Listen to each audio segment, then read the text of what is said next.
And then so we start viewing that man Is beard one of the compared. expectations? No, I'm talking about a general. Okay. Utapata mtu anasema, mwanamume bila ndevu huyo si mwanamume. And it's That is common. something petty. But it's common. You see, issues with mental health, they don't have to be Big things, massive yeah. so that they affect your mental state. Exactly. These small issues, maybe mtu alikuwa hapo 19 years, akamea kandevu kamoja hivi, and they were like, no, nyoa hiyo kitu. You see, this thing is now like it's transiting with him from that battle of intimacy versus isolation until apita hiyo stage. So it inwardly inaanza kugrow. So napata tu huyu mtu, yes, ako capable hata kumea ndevu, but you'll never see it in him. It's not because hataki, it's something that he got it from outside. And it started controlling his thought towards that. And so when I say mwanamume bila ndevu si mwanamume, it's something that affects a lot of men. As much as they won't tell you that, me and I was affected with this, they won't say that, but it's something that affects them. And so I haven't said that issues that make men not seek therapy or counseling, it's all within the environment. Yeah, Some sometimes are it can be internal. Yeah. Thank you for clarifying that. Yeah. And these things which are internal, it's not like we were born like that.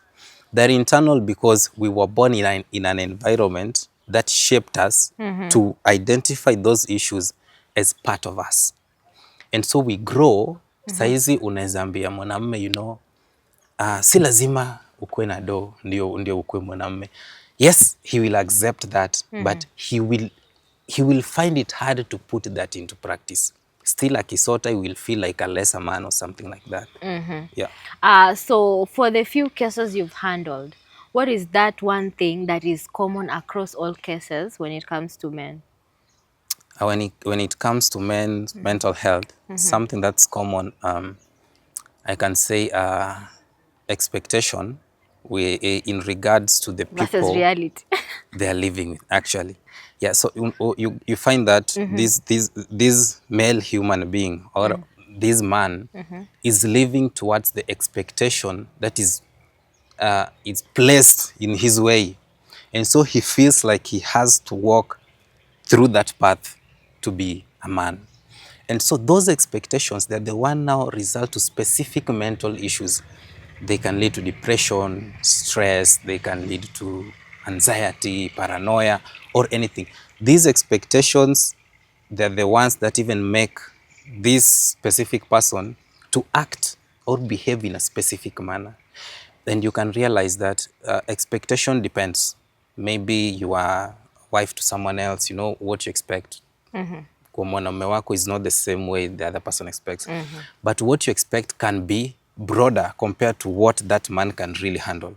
And so this is the reason why a lot of men are actually facing lots of challenges, marriage, at work. Even at work, unapata mwanaume, sorry, there is this kind of competency the organization must expect in a man. And so when you try as much as you can and you cannot fit into this, they start now regarding you like, a lesser man. You are a man, why couldn't you do this? Unafanya nini in the morning so that you cannot come by, at this time? Hiyo ni kazi unafaa uachie wanawake. You see something like that. And so these expectations, they're the one that, mold men to be something they shouldn't have been in the first place. Yeah. Stigma. Let's talk about stigma and how is it related to men's mental health? Okay. Yeah. Okay, a stigma is just the kind of, let me say an expectation or something that you will be viewed or in terms of the cultural or the societal expectations or the norms when you do a specific thing. For example, there is a lot of stigma surrounding men's mental health, not because they don't seek mental health, but that stigma is the reason why they don't actually seek mental health. And so when you address stigma, like, it's because of stigma, that's why this person is not seeking mental health. No, stigma existed before. And so it shaped men not even to seek mental health without even knowing they're actually battling stigma. So when we bring in stigma in terms of mental health, it's I think it's on both genders, because first, matters to do with mental health or counseling is something that it didn't develop earlier in these third world countries. It was viewed as something, for the rich or for white people. And actually, even right now, there's still a lot of people who come for the session expecting, something like a medication, like someone has stress, you see this mild stress, and they expect when they come, you inject them with something that, removes that stress. They don't know that therapy is more of, airing out what you are experiencing. And the more you air it out, you feel lighter. Actually, as a mental health practitioner, you actually don't tell this person, you need to do this and do this so that this doesn't happen. The more you talk, the more this psychologist gauges you to air out what you are experiencing. That's now the first pillars of healing. And so this stigma that surrounds it actually surrounds mental health, having to know that, there is not this specific medication. Yeah. When you go there, you're just going to talk, you're going to talk with someone else just like you. How sure are you that this person, is going to help you in this kind of matter? It surrounds mental health, not even just men. And so Asaho. because men also have these societal expectations, as a man now, seek therapy, you're like, you wouldn't solve that thing alone. Like, you are stressed. Why are you stressed as a man? You see, such kind of issues now, they add it more to this already existing stigma. Yeah, sure. Uh, to our viewers, maybe someone has some mental issues and he's a man. What can you tell them? Uangalie tu kamera umwambie it's okay not to be okay. Unaweza lia kama Tofil amesema naweza lia. Okay. You see, it's very rare for you to know that you have a mental issue, or let me say illness, before you are screened for that specific mental illness, or unless you already saw a psychologist or a clinical psychologist, and then you have like a knowledge behind what you're going through. So before you diagnose yourself and think that you're having depression or anxiety, it's better for you to seek a psychologist or a professional who is within the mental health to screen you in relation to the symptoms or the experiences you're having, so that you have a diagnosed a mental health state. And so you cannot diagnose yourself. So for now, what I can tell you is seek a therapist and do a screening so that you know at what state is your mental health. And sometimes you can even think, you're having depression, yet it's fatigue. And so before you think you're having depression, you'll not know until you go and, screen yourself and be sure of what you're going through. Yeah, sure.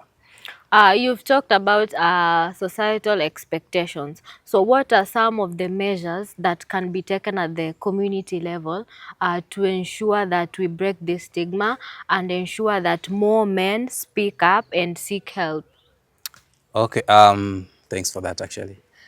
There are a lot of ways we can really help out in terms of making sure that men are not suffering in silence.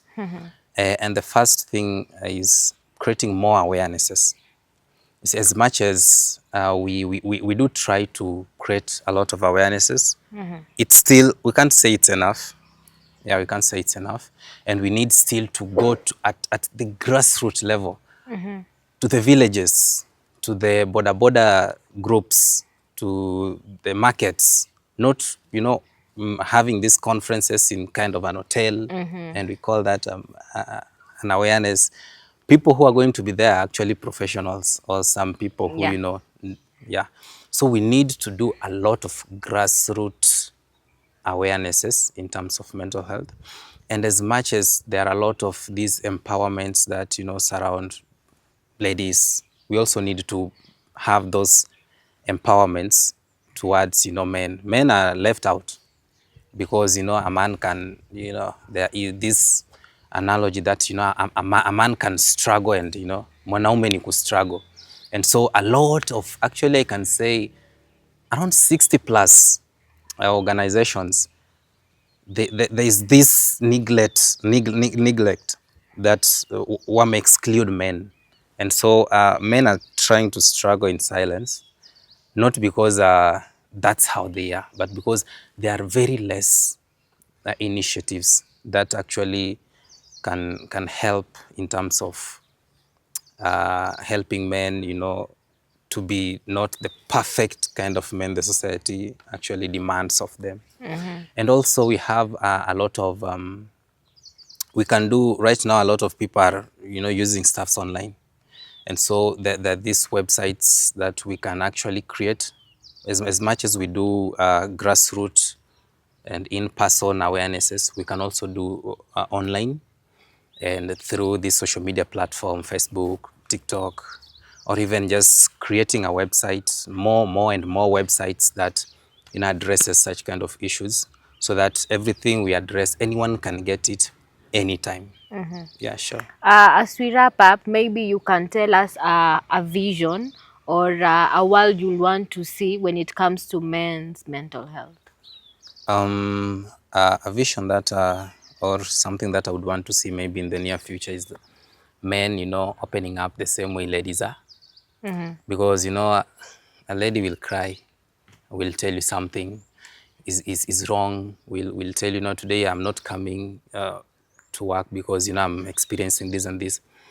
That is what I can envision with men if we do a lot of awareness and training.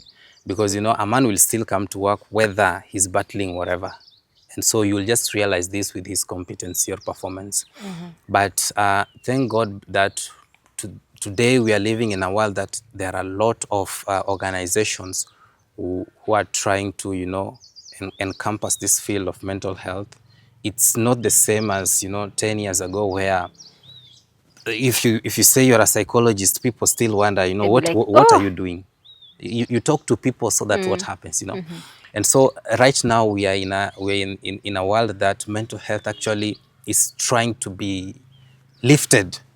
And we have organizations, let me say, like if you go to Huduma Center, they currently have a toll-free line that you can call at any time when you're experiencing any mental issue. And that means you will always have this someone who you can talk to anytime. We have also Red Cross has the same line, toll free, and they can have telecounseling at any time, and it's free. And there are also grassroots initiatives like Mind Matters Initiative and all these initiatives that are around us that are actually creating awarenesses in regards to mental health. And so at any given point, we are trying to make sure that we cover this mental health thing, so that the same way women get educated in matters to do with mental health, men also feel the same.